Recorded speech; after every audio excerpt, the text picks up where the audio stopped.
Olá, meus irmãos, graça e paz do Senhor Jesus. Vamos dar início a mais uma escola bíblica. Eu quero te convidar nesse momento a fechar os teus olhos e teremos uma palavra de oração. Vamos falar com Deus? Pai, nós queremos te entregar nesta hora as nossas vidas, o nosso coração e pedir ao Senhor que através desta aula o seu Espírito Santo ministre no nosso espírito e que possamos aprender com a sua palavra, Deus, que é viva, que é eficaz, que possamos aprender tudo aquilo que o Senhor tem para nós nesta aula, em nome de Jesus. Amém. Nosso tema é maturidade e hoje nós falaremos sobre o seguinte assunto: tudo começa na mente. Palavra do Senhor lá em Romanos, capítulo 12, versículo 2, diz assim: E não vos conformeis com este século, mas transformai-vos pela renovação da vossa mente, para que experimenteis qual seja a boa, agradável e perfeita vontade de Deus. Tudo que nós realizamos na vida é resultado daquilo que nós construímos na nossa mente. Nossas atitudes são totalmente influenciadas por nossas crenças e interferem na maneira que nós vemos, ouvimos, pensamos, sentimos e agimos. Diariamente, nossa mente é bombardeada de informações por todos os lados sobre diversos assuntos. O grande problema é que muitos não estão sabendo como lidar com tantas informações. E a comunicação a cada dia tem se tornado ineficaz. Por outro lado, nós temos um dito antigo por aí, um dito popular que diz que mente vazia é a oficina de Satanás. Resta saber se o que nós estamos construindo na nossa mente tem base em verdade ou em mentira. A verdade não irá nos tornar prisioneiros dos nossos próprios pensamentos. Pelo contrário, a palavra do Senhor vai dizer lá em João 8,32: E conhecereis a verdade, e a verdade vos libertará. Eu quero trazer um exemplo para você a respeito de mente e a respeito de verdade. Eu estou lendo esse livro aqui. Aliás, eu estou apenas na introdução, ainda não li o livro, nem um capítulo dele. Mas só a introdução já foi o suficiente para eu perceber o quanto ele é bom. E eu quero compartilhar com você uma experiência que eu li nesse livro. Ele relata o caso de uma jovem que sofria ataques de pânico. Esses ataques de pânico deram início com o divórcio dos seus pais, ainda na sua infância. Ela cresceu, se casou e continuou tendo essas crises de pânico. Um certo dia, com um grupo de amigos, ela pediu oração por aquele momento que ela estava atravessando. Ela estava no tempo de crise. E aquelas crises de pânico, elas traziam também a ela, ocorriam sempre à noite e traziam alguns pesadelos horríveis que ela tinha durante a noite. E esses amigos perguntaram: quando você é acometida por essas crises, né, quais são os pensamentos que vêm à sua mente? E ela relatou 3 mentiras. A primeira era o seguinte pensamento: todo mundo vai embora. A segunda grande mentira era: eu tenho que cuidar de mim mesma. E a terceira mentira era: eu não posso demonstrar meus sentimentos, senão eu vou me magoar. E a autora do livro traz as verdades bíblicas a respeito de tudo aquilo que aquela jovem estava pensando. Na verdade, o que ela sentia, eram sentimentos reais. mas os pensamentos dela eram totalmente distorcidos e eram mentira. Quando ela diz todo mundo vai embora, a palavra de Deus vai nos dizer o seguinte, lá em Josué 1:5, não te deixarei, nem te desampararei. Quando ela dizia, eu tenho que cuidar de mim mesma, ela estava se colocando no lugar de Deus, achando que deveria fazer tudo por si mesma.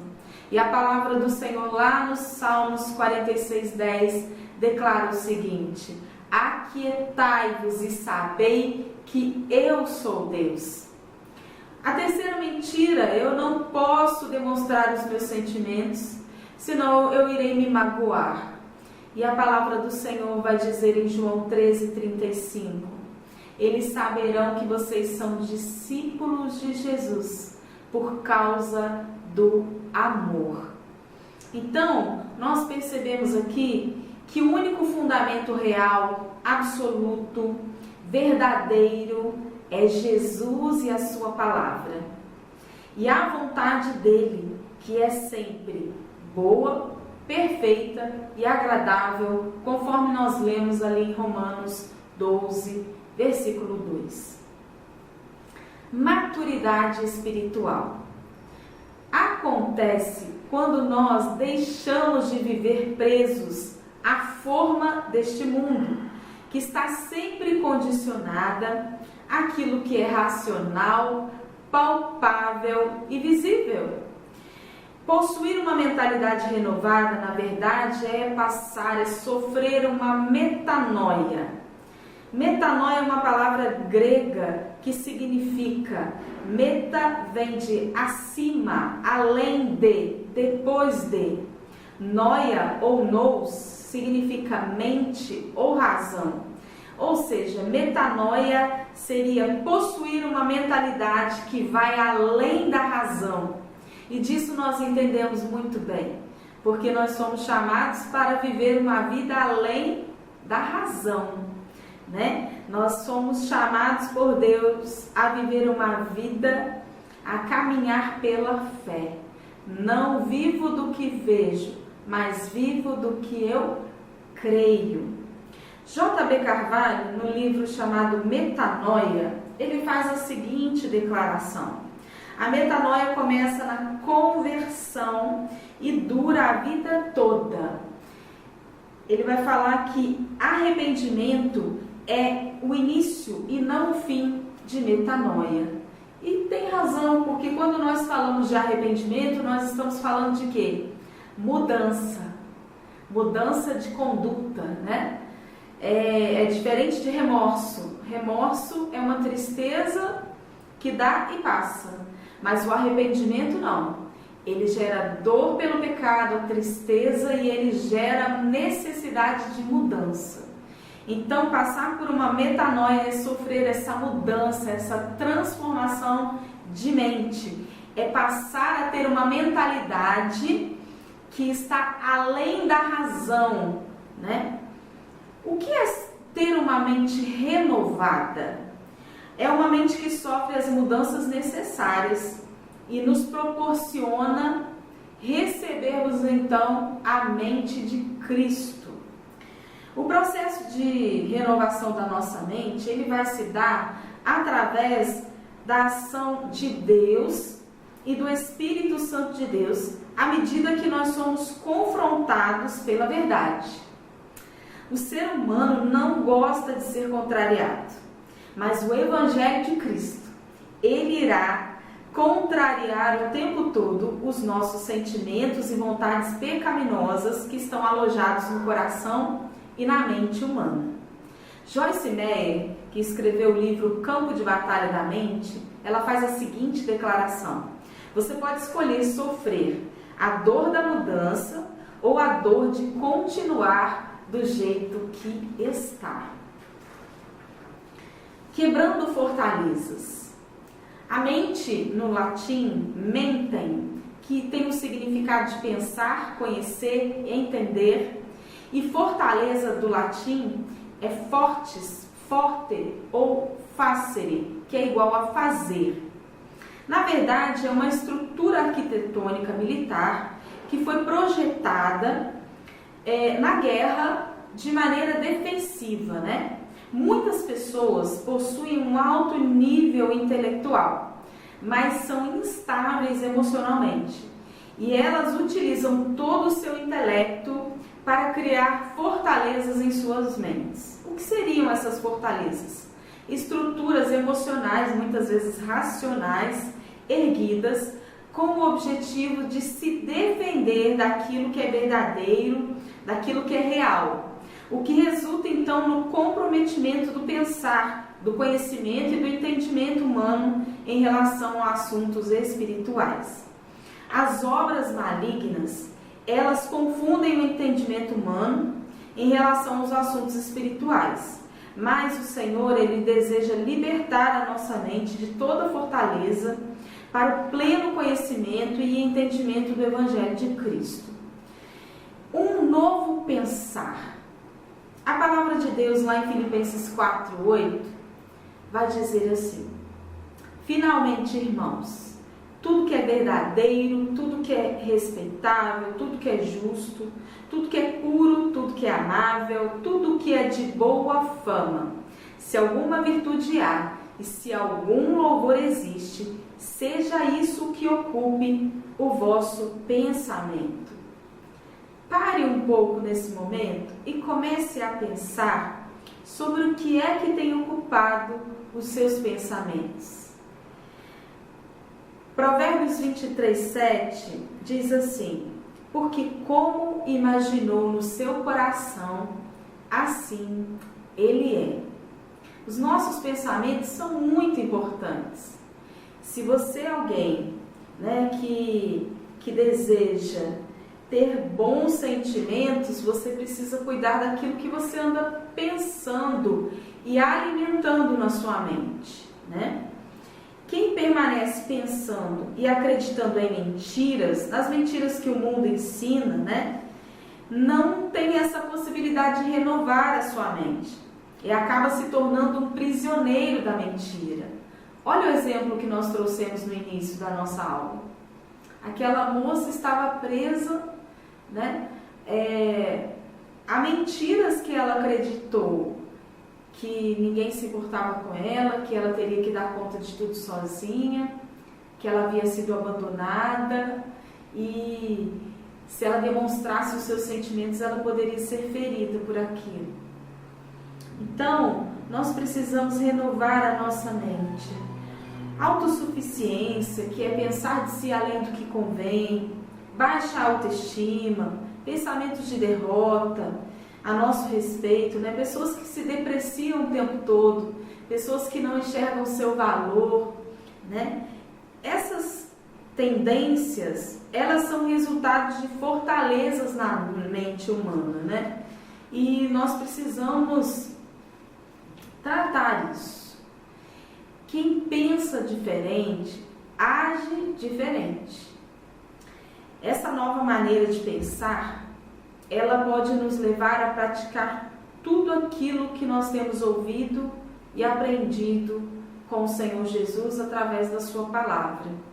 Lá em Filipenses 4:9 vai dizer assim: o que também aprendestes e recebestes e ouvistes e vistes em mim, isso fazei, e o Deus de paz será convosco. A prática daquilo que nós ouvimos ou aprendemos, ela vai se dar através de uma mente renovada. Não existe outro caminho.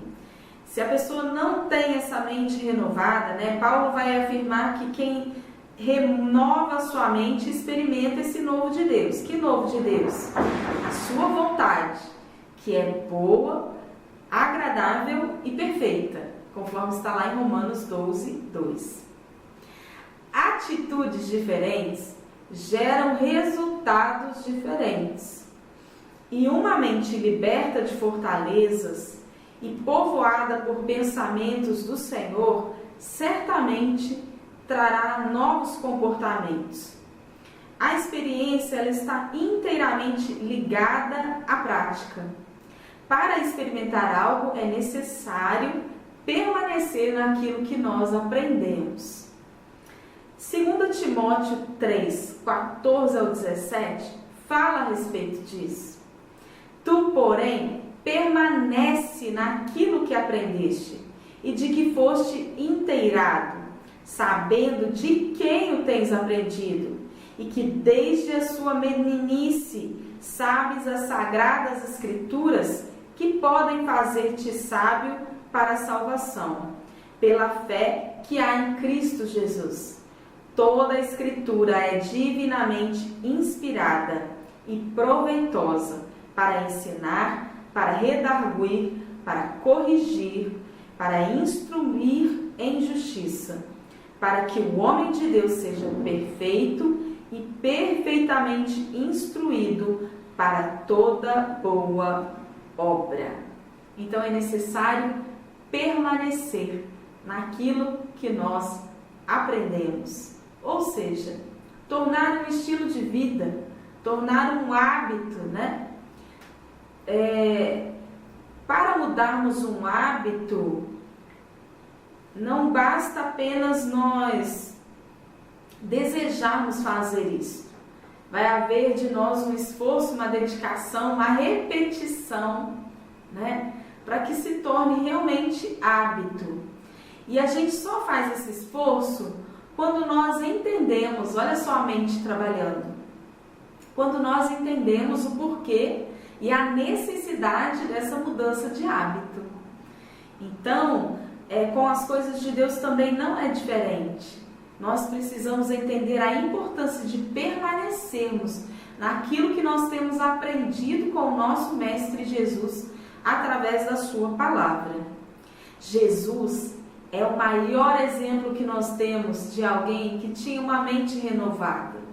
Nós somos discípulos de Cristo e nós devemos nos espelhar nele. Ele é o nosso maior exemplo. E a palavra de Deus vai nos ensinar que nós precisamos ter a mente de Cristo. Ou seja, pensar, conhecer e entender como ele, como Cristo. Lá em 1 Coríntios 2,16, vai dizer assim: porque quem conheceu a mente do Senhor para que possa instruí-lo? Mas nós temos a mente de Cristo. Cristo conhecia, entendia e pensava como o Pai. Ele sabia exatamente quem era o Pai e quem ele era no Pai. Uma mente renovada pensa, age e entende diferentemente dos pensamentos da carne, do diabo e do mundo. O episódio da tentação de Cristo mostra-nos claramente isso. Lá em Mateus capítulo 4, versículo 1 ao versículo 11, fala a respeito da experiência de Jesus, que foi conduzido pelo Espírito Santo ao deserto para ser tentado pelo diabo. Jesus estava orando, Jesus estava se santificando, ele estava jejuando e foi conduzido ao deserto. Nesse episódio, nós podemos perceber a postura de Jesus em relação à tentação. E isso nos mostra que somente uma pessoa com uma mente transformada, uma mente renovada, é capaz de agir como Jesus. Se você observar essa passagem, você vai perceber que só tendo uma mente renovada e transformada, alguém se deixa ser conduzido pelo Espírito Santo ao deserto. E Jesus fez isso.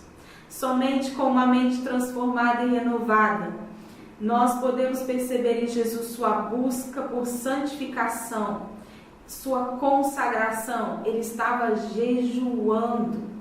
Somente alguém com uma mente transformada e renovada poderia entender que o alimento para o corpo não é o único que importa, mas também o alimento para o espírito.